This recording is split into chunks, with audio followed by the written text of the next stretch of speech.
Aujourd'hui, je vais vous présenter 5 films à voir pour Halloween, et pas n'importe lesquels, puisqu'il s'agit de mon top 5 personnel et subjectif du maître de l'horreur en personne, John Carpenter. Et on démarre tout de suite avec le numéro 5. À Antonio Bay, une petite ville du Pacifique, une légende locale raconte que les marins d'un navire naufragé un siècle auparavant reviendront se venger par une nuit de brouillard. Dehors, une brume maléfique commence à semer la terreur et la mort sur son passage. Soyons honnêtes, le film n'est pas exempt de défauts, il accuse un petit peu les affres du temps qui passe, mais il brille avant tout de par son ambiance, la qualité de sa photographie et son atmosphère aux petits oignons. Avec son esthétique si particulière sur fond de mythes marins, la menace invisible dissimulée sous son épais manteau de brouillard apparaît plus mystérieuse et terrifiante que jamais. Un jour d'automne, une force invisible et mystérieuse endort les habitants du modeste village de Midwich. Quelques semaines plus tard, le docteur Alan Chaffee découvre qu'une dizaine de ses patientes attendent un heureux événement. Le film démarre sur les chapeaux de roue, la réalisation est bonne, le suspense est présent tout du long, pas un chef-d'œuvre mais un très bon divertissement d'horreur fantastique devant lequel on ne s'ennuie jamais avec une petite ambiance à la Stephen King.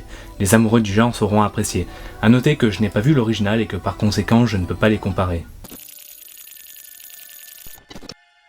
Hiver 1982, au cœur de l'Antarctique, une équipe de chercheurs composée de 12 hommes découvre un corps enfoui sous la neige depuis plus de 100 000 ans. Décongelée, la créature retourne à la vie en prenant la forme de celui qu'elle veut.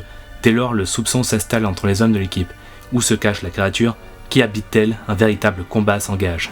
La plupart des gens placeraient certainement The Thing à la première place, et c'est un choix que je respecterai, mais j'ai choisi de le placer à la troisième place. Il m'a été très difficile d'établir le top 3 final car The Thing et les deux films qui vont suivre sont tous cultes à mes yeux. On pourra cependant noter que ce film est extrêmement en avance sur son temps, que ce soit pour ses effets spéciaux ou son ambiance horrifique en huis clos. Il fait indéniablement partie des meilleurs films d'Alien horreur des années 80, avec Alien et Predator, il a influencé tout un pan de la science-fiction. Arnie Cunningham, un adolescent timide mal dans sa peau et complexé, est le souffre-douleur de ses camarades de classe. Un jour, il tombe sous le charme d'une Plymouth Fury de 1958, en très mauvais état, baptisée Christine. Contre l'avis de son ami, Arnie acquiert la voiture et la remet en état dans un garage. Ce qu'il va apprendre à ses dépens, c'est que la voiture n'est pas une voiture tout à fait ordinaire. Christine est l'adaptation d'un livre assez célèbre de Stephen King et probablement l'une des meilleures adaptations du romancier. On pourrait se dire que réaliser un film d'horreur sur une bagnole tueuse ça donne forcément un mauvais film, et pourtant John Carpenter réussit l'exploit de nous prouver le contraire. Le film est extrêmement avant-gardiste pour son époque, avec ses CGI ingénieux et ses effets de lens flare que l'on croirait tout droit sortis d'un film de J.J. Abrams, sans parler de l'ambiance du film qui est très réussie. John Trent, un enquêteur d'assurance indépendant, est engagé pour enquêter sur la disparition d'un célèbre romancier juste avant l'apparition de son dernier roman, L'Antre de la folie. Et tandis que John se lance à la recherche de l'écrivain, il va se rendre compte que des phénomènes étranges vont remettre en question sa perception de la réalité. J'en avais déjà parlé dans ma vidéo sur les 10 meilleurs films d'horreur avec des écrivains, mais je ne pouvais faire autrement que d'en reparler ici car ce film mérite totalement de faire partie de cette liste. Il est pour moi le film le plus abouti du maître de l'horreur.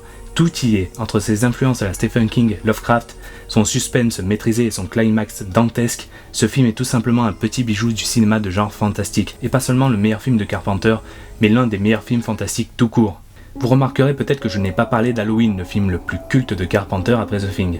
Mais si je n'en ai pas parlé, c'est pour la simple et bonne raison que je ne l'ai jamais vu car je n'aime pas les slashers. Mais je sais qu'il faudra que je le visionne un jour. Je n'ai pas non plus parlé du très célèbre Prince des Ténèbres. Cette fois-ci, ce n'est pas faute de l'avoir vu, mais plutôt faute de l'avoir apprécié. Et oui, je sais qu'il est particulièrement aimé dans la communauté des férus de films d'horreur, mais personnellement, je suis totalement passé à côté de ce film. Cela dit, rien ne vous empêche de jeter un œil à ces deux films qui sont considérés par beaucoup comme étant absolument cultes. Peut-être que vous les apprécierez à leur juste valeur. Sur ce, je vous souhaite un bon visionnage et un bon Halloween.